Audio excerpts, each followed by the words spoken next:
जय जय जय जय महाराष्ट्र माझा, गरजा महाराष्ट्र माझा.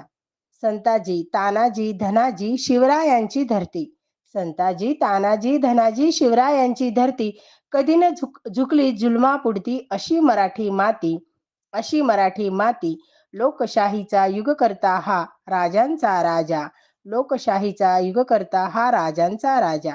जय जय महाराष्ट्र माझा, गरजा महाराष्ट्र माझा. विद्यार्थी मित्रांनो, आज महाराष्ट्र दिन म्हणून मला या ओळी म्हणाव्याशा वाटल्यात.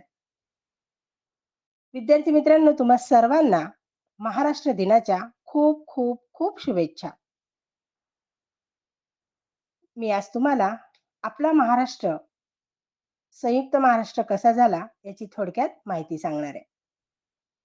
भारताच्या स्वातंत्र्यानंतर जेव्हा भाषावार प्रांतरचना करायची हे ठरवल्यावर गुजरात, मध्य प्रदेशातील काही भाग, आंध्र व म्हैसूर म्हणजेच कर्नाटक यातील काही भाग मिळून मुंबई प्रांत तयार झाला होता. पुढे गुजराती व मराठी बांधवांचे द्विभाषिक असे विशाल राज्य अस्तित्वात आले. पण ही वाटणी मराठी जनतेला न पटून संयुक्त महाराष्ट्र समितीच्या दीर्घकालीन संघर्षानंतर मराठी भाषिकांचे मुंबईसह महाराष्ट्र असे आंदोलन छेडले गेले व 1 मे 1960 या दिवशी महाराष्ट्र राज्याची स्थापना झाली. या संयुक्त महाराष्ट्र आंदोलनात सेनापती बापट, एस. एम. जोशी, डांगे व आचार्य अत्रे इत्यादींनी भाषणाच्या तोफा डागून विरोधकांची पळताभुई थोडी केली.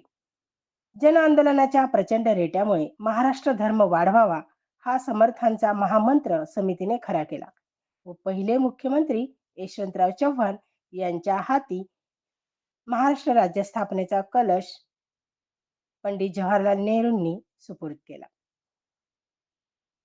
तर अशा पद्धतीने आपला हा महाराष्ट्र स्वतंत्र झाला.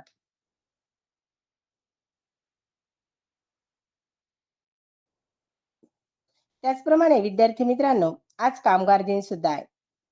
प्रत्येक देशाची आर्थिक प्रगती ही कामगाराच्या कष्टावर आधारलेली असते.